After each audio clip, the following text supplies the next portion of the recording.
Welcome to the Demented Robot Games YouTube channel that we dedicate to modern board games and card games. You're watching another board game review video. My name is Boris. Glad to meet you guys if you're watching me for the first time.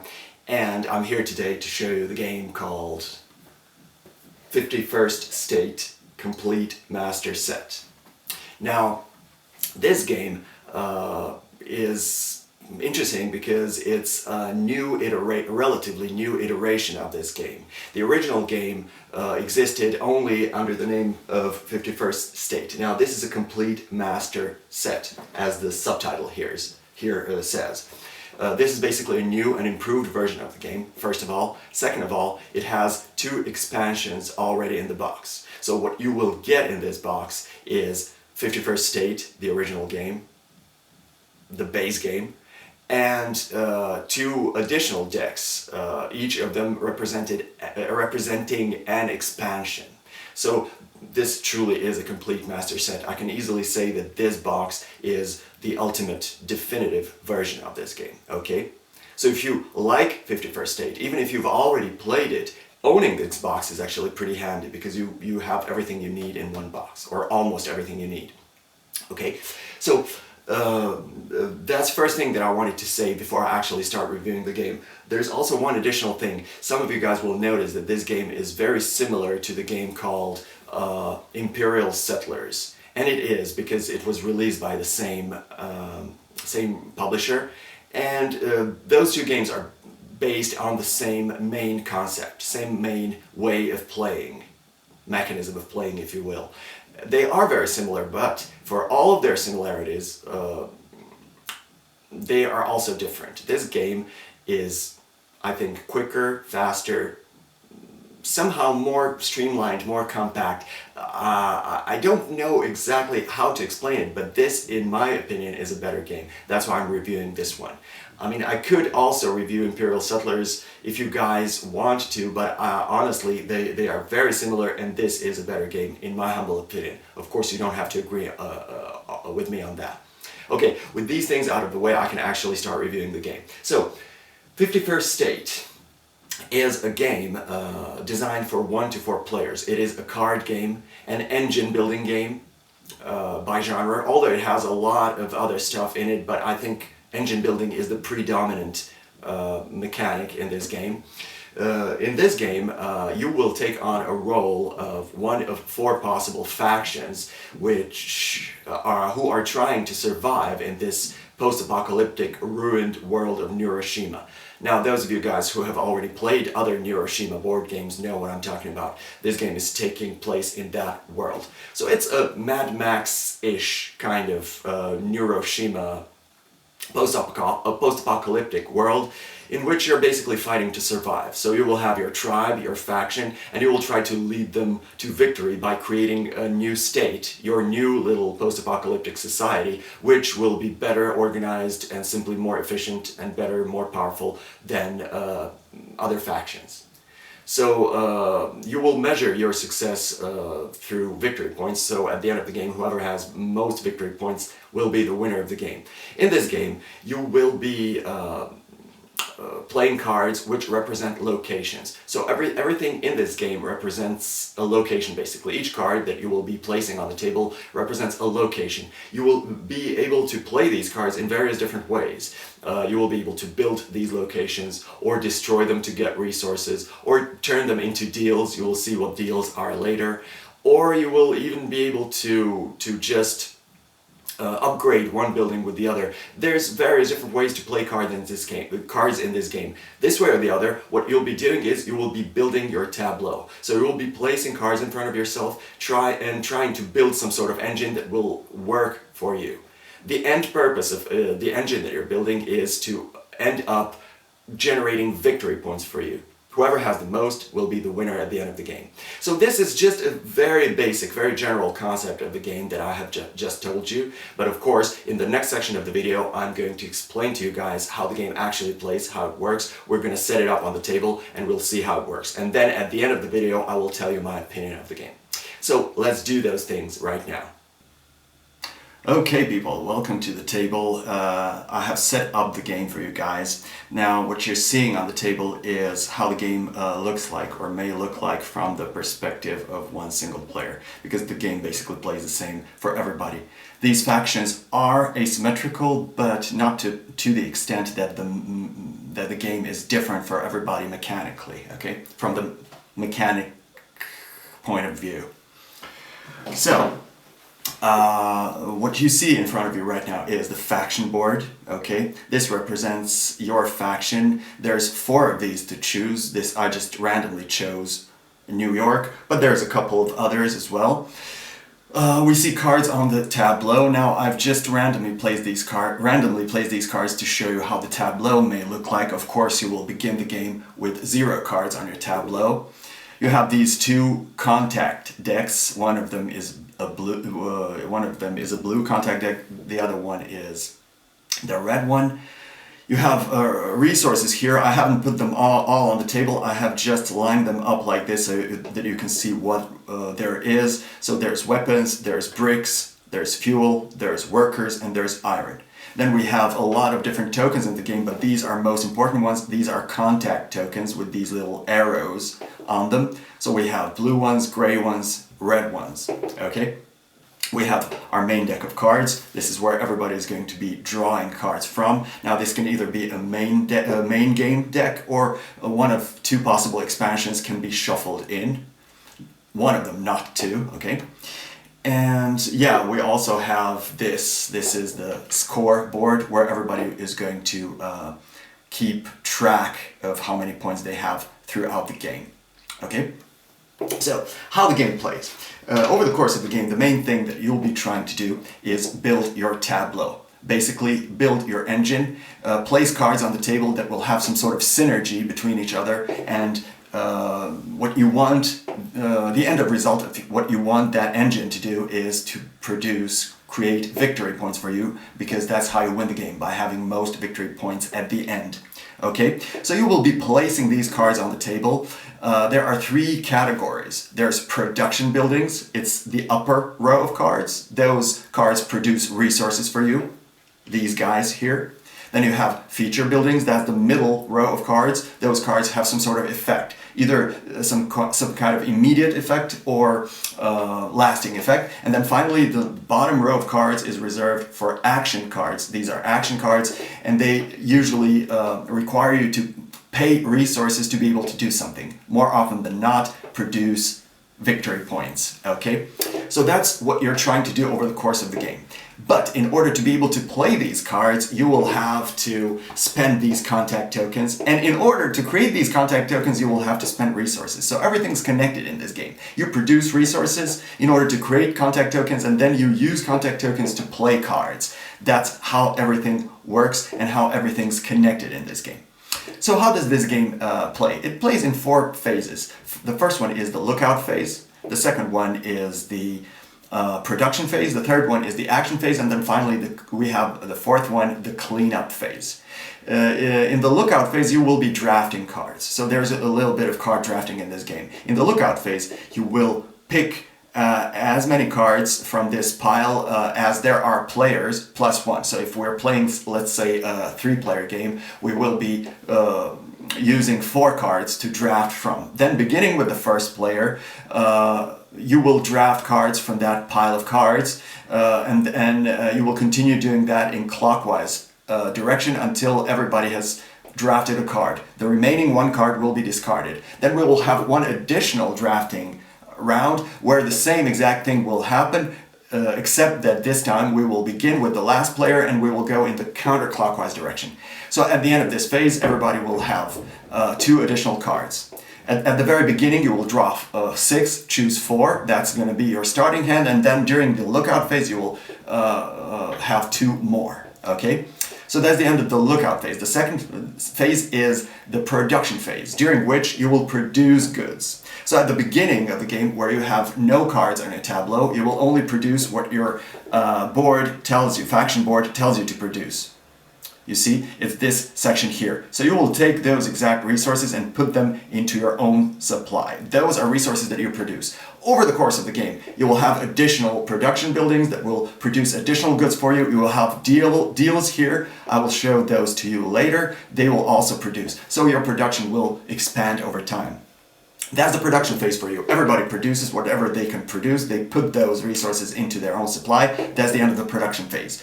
The next phase is the action phase, and it's very important because this is where the actual game happens. Okay, so during the action phase, what you'll be doing is basically you will try to figure out what to do with those resources that you have, which are cards, resources, these contact tokens, and how to use them in the best possible way to build an efficient engine for yourself that will generate victory points for you.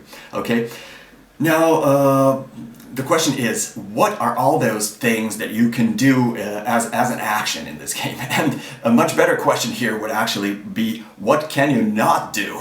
Because boy, there are so many things you can do in this game. I will do my best to give you a general feeling about all the things you have at your disposal here.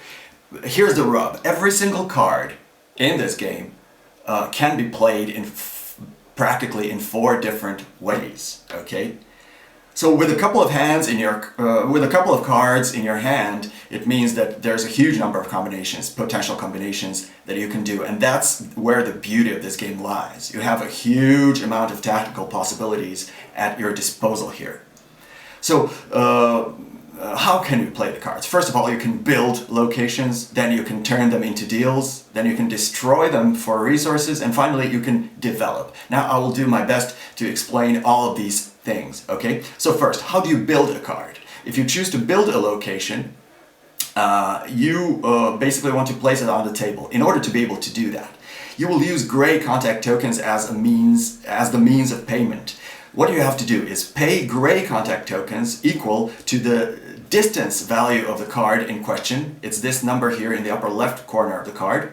When you do that, you are allowed to place that card on the table. First of all, you place it in its corresponding row as I have described earlier. Second of all, if this card has some sort of immediate effect, you then resolve this effect.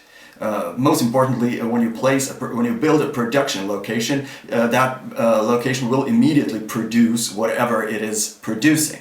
Additionally, if there's a building bonus, you will get that as well as a reward for building that location. So for example, if I pay 1 gray contact token and place this building, let's say that this was in my hand and I place it on the table, I will immediately get 1 worker because that's what this location produces, and then I will receive a building bonus and get 1 more worker. I will put those 2 guys, let's say that I had only 1, I would then put these 2 guys in my possession. That's what this does immediately upon building. Some locations do not have building bonuses. For example, this one does not. This one only produces.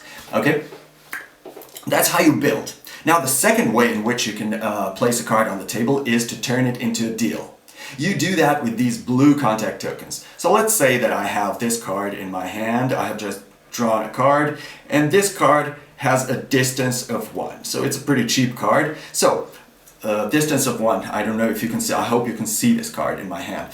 So okay, so if I want to turn it into a deal, what I will do is I will pay 1 blue contact token, right, equal to its distance. So I will discard this one, and then I will turn this into a deal. What this means is that I will rotate the card by 180 degrees, and I will only use this blue section of the card.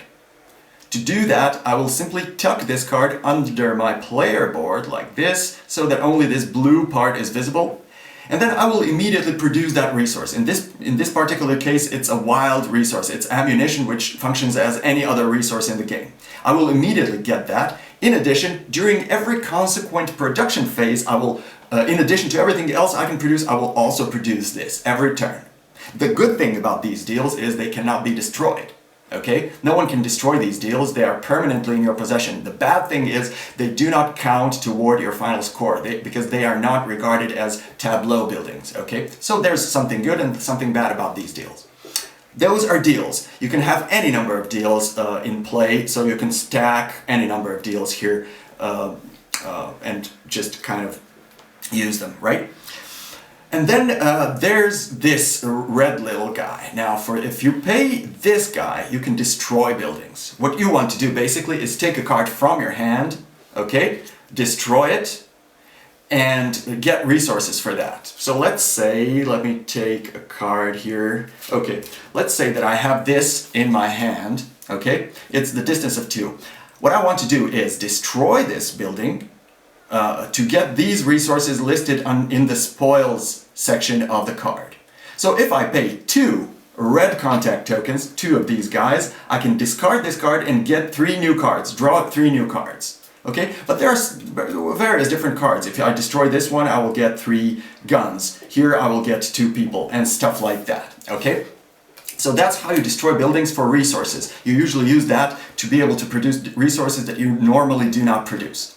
But here's the fun part. You can also destroy other people's buildings. So for example, but from their tableau, okay? So if somebody, for example, wants to destroy one of my buildings, they have to pay these numbers here, depending on the row of cards where they want to destroy a building, and then destroy that building. So someone can actually pay 3 red contact tokens to destroy one of these buildings, for example.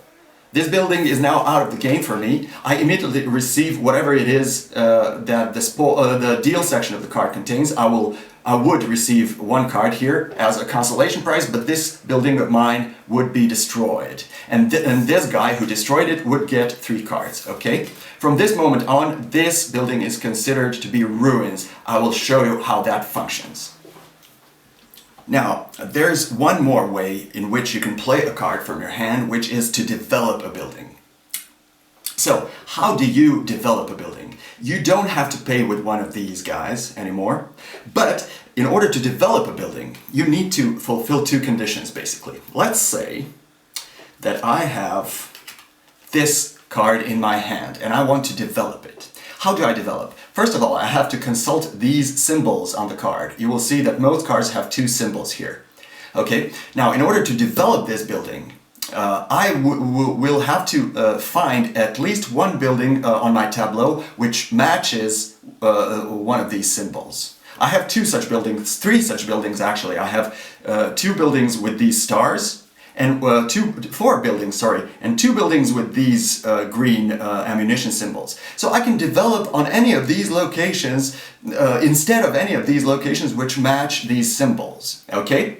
So I have to match at least 1 symbol, first of all. Second of all, I have to pay 1 brick to be able to do that. So in this particular case, let's say that I decide to develop here. So I will discard this building from my tableau, because it has a star as well as this card here. So I will discard this building, and then instead of it, I will put this building on the table. Now you will notice that I got rid of the action building. Instead, I put a feature building on my tableau, which is perfectly legal. And of course, in addition, I will pay 1 brick to do that, so I will discard that out of the game, and I have just developed. So I got rid of the old building from my table and I put a new one, and I paid with a brick to be able to do that. On top of it all, most importantly, I will receive 1 victory point for doing that.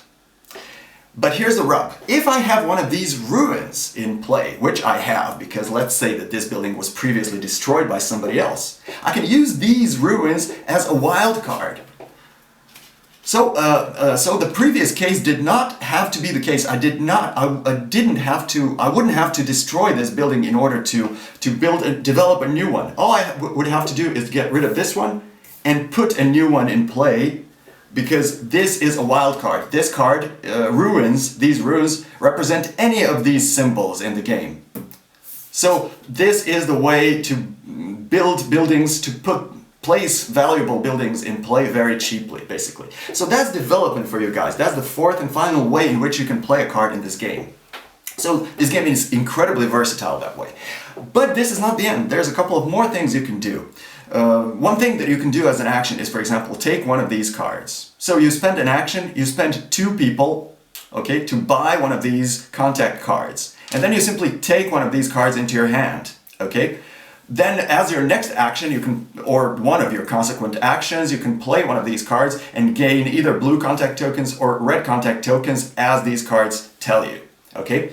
So that's one additional thing you can do. Then these things here are very important. As an action, you can transform some of your resources into these contact tokens, and that's your main way of gaining these contact tokens. Remember, without these guys, you cannot place cards on the table, so this is very important. So for example, for my faction here, I can spend 1 iron to gain 1 gray contact token, one of these guys. Or I can spend 1 gun, okay, to gain 2 red contact tokens, or I can spend 2 fuel to gain 2 blue contact tokens, okay? So let's say that I want to transform 1 iron into 1 gray contact token. I will then take 1 iron, put it here. I will take 1 gray contact token, put it in my possession. The reason I put this here is to remind myself that I cannot do this action again. So basically I can transform this once, and I can transform this once, and this once, and once I've done all 3 things, I am not allowed to take any of these actions anymore. Okay? That's it. One additional thing that you can do as an action is spend 2 guys, okay, 2 workers, to take a resource, any resource of your choosing, or to draw 1 new card from the pile. That can be very important as well. That's one more thing, and I think there's only one thing that I haven't shown you, and that's how to use the open production. So certain buildings here, let me find one, okay. Certain buildings have, I don't know if you can see this, but it says open production, which means that not only will this building produce 1 card for you during the production phase, it can also produce somebody for anybody in the game. If somebody takes 1 worker and places it here on this card, since it's not just a production card, it's an open production card, meaning that if they place this worker here, they will immediately get to draw 1 card, for example, and you will get 1 meeple as a reward because your open production action was used. Okay, they will get their card, you will get 1 meeple, and this meeple they have used to use the open production will remain here on the card, just to remind everybody that this card cannot be used that way again. So that's, I think, the final thing you can do. I hope I haven't forgotten anything. It doesn't even matter. The only thing that I really wanted to show you is that there's a huge amount of things you can do in this game, okay? So you will take your actions in clockwise direction when everybody passes. That will be the end of the action phase. Then we will go into the cleanup phase, where basically all the resources will be cleared from everybody's boards or cards or supplies. This game simply does not allow you to stash resources, so you will have to find ways to play your turns very effectively if you don't want to throw anything away. And that's basically the end of 1 round of the game. When one of the players reaches or exceeds 25 points on this track, that will officially signify that the current round is also the last round of the game. From that moment on, everybody will keep taking their actions as long as they want to or can, and when everybody passes, that's officially the end of the game.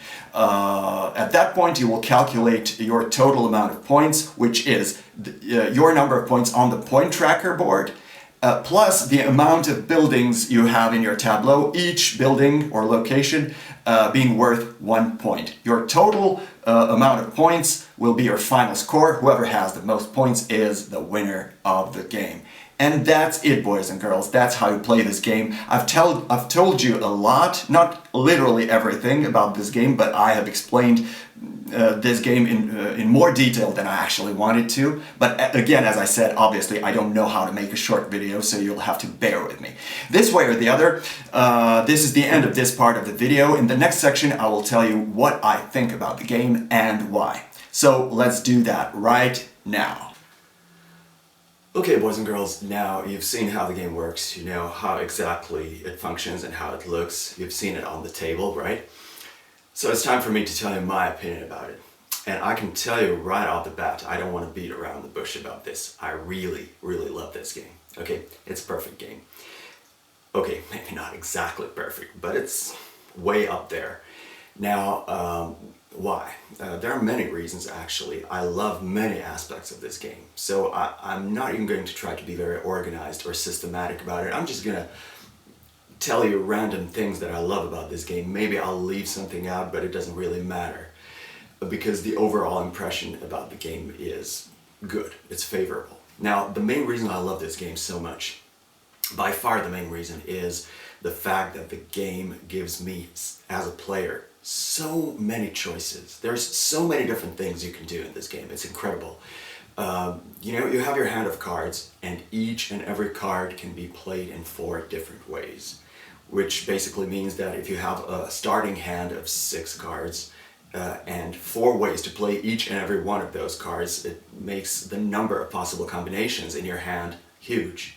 Okay, so there's really a lot you can do. You never feel limited by the game, or you never really feel like the game imposes something on you. You feel this real freedom, and that's what I like about really good games. It gives me freedom to play the game the way I want to. So if I end up losing the game, I know that I'm to blame, okay? So I feel like as a player, I'm really in charge of what I'm doing and how my engine is turning out, you know? I'm the one who determines these things. I'm not at the mercy of the game at any point. And that's what I really like about this game. So the variety of things you can do, the number of choices, the number of possibilities, the beauty of the decision-making process is absolutely great in this game. So that's the main reason why this game is so good. It turns out differently every time, and you feel like you are in charge. Great, great game in that respect. Next, I really like the way the game looks. It's stunningly beautiful, let me tell you guys. Now, this may sound superficial to some of you guys, but I'm really sensitive to these things. I love beautiful looking games, and let me tell you, this one really is great looking. The artwork in the game is just stunning. When you look at those cards and those illustrations, the artwork on the cards, it's just beautiful. You can take any random card from the deck and just admire the artwork for like 10 minutes, you know, just looking at the card. Beautiful, beautiful looking game. The production value is also good. Components look cool, high quality, they look sturdy. I would sleeve these cards, not because they're bad quality, I just want to save the beautiful artwork that way. So I'm definitely going to sleeve these cards. What else can I tell you? The game may not scale as well as some other games. That may be one small thing about this game that may not be exactly perfect. I feel this is a 2 or 3 player game. You can play with 4, but I have an impression that the game would be too clunky, too big, too long, and maybe even too chaotic, too complicated for my taste. So I would personally play this game with 2 or 3 players. It's a great 2-player game, and it's very, very good. Great 3-player game as well. There's also there's also a solo variant of the game in the rulebook, which is decent. You can play it, it's exciting, it's good. Of course, it's not the same as when you're playing with actual people, but it's okay if you have nobody to play the game with, you know, you can play the solo variant and actually have fun with it. So what else can I tell you about the game? There's obviously a lot of stuff I could be talking about here, a lot of details that I love, but essentially that doesn't really matter because the game is actually very, very good. Yeah, there's one thing, yeah, I forgot to tell you that. In comparison with, for example, Imperial Settlers, because every comparison is inevitable between these 2 games. They're based on the same basic principle as I told you at the beginning. In comparison, I think this is a better game.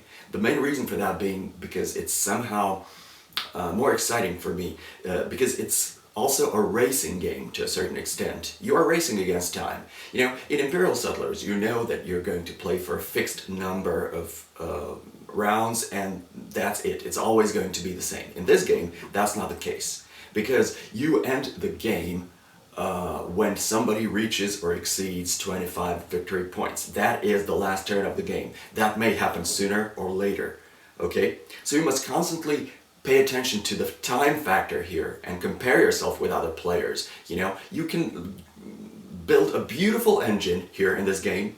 You can have an extremely good idea about what you're doing, and someone may just beat you because they were quicker, because they went a quicker engine, simpler engine that simply started generating those victory points earlier and you just can't catch up. So you're also racing, and that's what I like about this game.